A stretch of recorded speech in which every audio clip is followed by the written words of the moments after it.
திருப்பதியில் கூட்ட நெரிசலில் சிக்கி காயமுற்றவர்களை ஆந்திர முதலமைச்சர் சந்திரபாபு நாயுடு மருத்துவமனையில் சந்தித்து நலம் விசாரிக்கிறார். இது குறித்த கூடுதல் விவரங்களை செய்தியாளர் சுரேஷ்குமாரிடம் கேட்கலாம். சுரேஷ்குமார், இந்த விபத்துல கிட்டத்தட்ட பாத்தீங்கன்னா 40 பேர் கிட்டத்தட்ட காயமடைஞ்சிருந்தாங்க. உங்களுக்கு உரிய சிகிச்சை அங்க அளிக்கப்பட்டு வருதா? தற்போது முதலமைச்சரும் அங்கு வந்திருக்கிறாரு. என்ன விவரம்?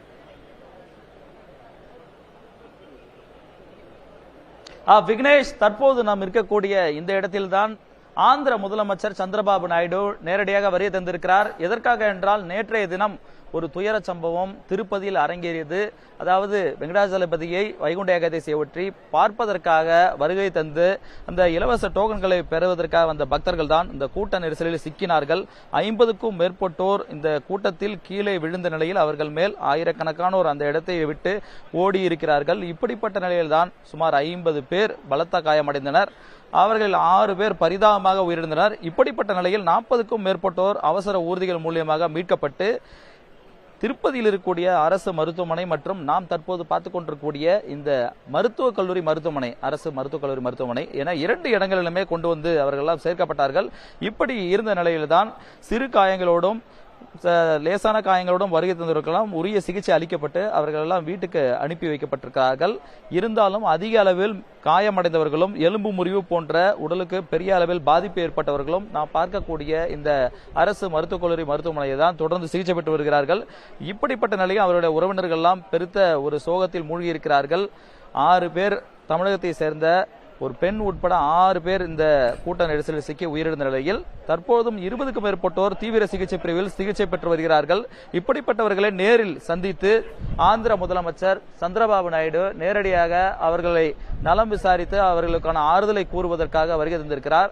2:40 மணி அளவில் சந்திரபாபு நாயுடு அவர்கள் இந்த மருத்துவமனை வளாகத்துக்கு வருகை தந்த நிலையில் உள்ளே அவசர சிகிச்சை பிரிவில் அனுமதிக்கப்பட்டு சிகிச்சை பெற்று வரக்கூடிய நோயாளிகளை சந்தித்து அவர்களுக்கு விரைவில் குணமாகுவார்கள் என்ற அவர்களுக்கான ஒரு ஆறுதலான வார்த்தையும் தெரிவித்துக் கொண்டிருக்கிறார். அது மட்டுமில்லாமல் அவருடைய உறவினர்களிடமும் உரிய சிகிச்சை கிடைப்பதற்கான அனைத்து நடவடிக்கையும் எடுக்கப்பட்டிருக்கிறது என்ற ஒரு உத்தரவாதத்தை வழங்கிக் கொண்டிருக்கிறார்.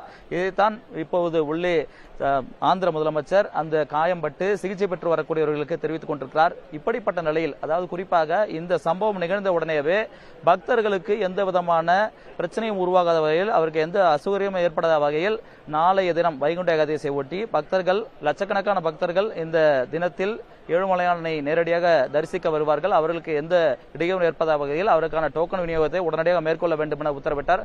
அதனைத் தொடர்ந்து நேற்று விடிய அவர்களுக்கான டோக்கன்கள் எல்லாம் பொதுமக்களுக்கும் பக்தர்களுக்கும் வழங்கப்பட்டது. இப்படிப்பட்ட நிலையில்தான் இன்றைய தினம் விஜயவாடாவிலிருந்து நேரடியாக ஹெலிகாப்டர் மற்றும் பிளைன் மூலியமாக தற்போதைய நிலையில் இங்கு திருப்பதிக்கு வந்து அடைந்திருக்கிறார். கார் மூலியமாக விமான நிலையத்திலிருந்து தற்போது ஆந்திர முதலமைச்சர் இந்த மருத்துவக் கல்லூரி மருத்துவமனை வளாகத்துக்கு வந்து நேரடியாக அவர்களுக்கான அந்த சிகிச்சையை மேம்படுத்தி உயர் சிகிச்சை வழங்குவதற்கான உத்தரவினை பிறப்பித்துக் கொண்டிருக்கிறார். இது மட்டுமல்லாமல் இந்த மிகப்பெரிய கூட்ட நெரிசல் ஏற்படுவதற்கு காரணமாக அமைந்தது யார், எந்த அதிகாரிகள் எல்லாம் இதில் மெத்தனமாக செயல்பட்டனர், குறிப்பாக இவ்வளவு பக்தர்கள் வருவார்கள், ஏற்கனவே இந்த டோக்கன்கள் வழங்குவதற்கு 1,20,000 பேருக்கு டோக்கன் விநியோகம் செய்வதற்கான ஏற்பாடுகள் எல்லாம் திட்டமிட்டிருந்த நிலையில் இங்கு எந்த இடத்தில் இந்த குளறுபடி நடைபெற்றது, இந்த உயிரிழப்புகளுக்கும் இவ்வளவு பேர் காயமடைவதற்கும் பொறுப்பு எந்த அதிகாரி என்பது குறித்தும் இன்னும் சில மணி நேரத்தில் இது குறித்த ஒரு விரிவான ஆலோசனையை மேற்கொள்ள இருக்கிறார் ஆந்திர முதலமைச்சர். இதற்கான ஏற்பாடும் இங்கு திருப்பதியில் செய்யப்பட்டிருக்கிறது. காவல்துறை தரப்பு மட்டுமில்லாமல் இங்கு இருக்கக்கூடிய திருப்பதி தேவஸ்தான நிர்வாகம், அதே போன்று இங்கு இருக்கக்கூடிய என்டோன்மெண்ட் டிபார்ட்மெண்ட், அறநிலையத்துறை, அதே போன்று வருவாய்த்துறை உள்ளிட்ட அனைத்து துறை அதிகாரிகளுடன் இந்த ஆலோசனை கூட்டம் என்பது நடைபெற இருக்கிறது. இதன் பிறகாக அதிரடி உத்தரவினை ஆந்திர முதலமைச்சர் பிறப்பிப்பார் என்றும் தெரிவிக்கப்படுகிறது. இப்படிப்பட்ட நிலையில்தான் இந்த கூட்ட நெரிசலில் சிக்கி உயிரிழந்திருக்கக்கூடிய ஒவ்வொரு குடும்பத்திற்கும் சுமார் 25 லட்சம் ரூபாய் குறித்த அறிவிப்பு முறையாக ஆந்திர முதலமைச்சர் வெளியிடுவார் என்றும் இங்கு இருக்கக்கூடிய அதிகாரிகள் தெரிவிக்கிறார்கள். ஏற்கனவே ஆந்திராவுடைய அமைச்சர் அவர்கள், அனிதா அவர்கள் இந்த 25 லட்சம் வழங்கப்படும் என தெரிவித்திருந்தாலும் இது குறித்த முறையான அறிவிப்பு சற்று நேரத்தில் வெளியாக வாய்ப்பு இருக்கிறது. விக்னேஷ், திருப்பதியில் கூட்ட நெரிசல் சிக்கி காயமுற்றவர்களை ஆந்திர முதலமைச்சர் சந்திரபாபு நாயுடு நேரில் சந்தித்து நலம் விசாரித்திருக்கிறார். அது தொடர்பான விவரங்களை வழங்கியமைக்காக நன்றி சுரேஷ்குமார்.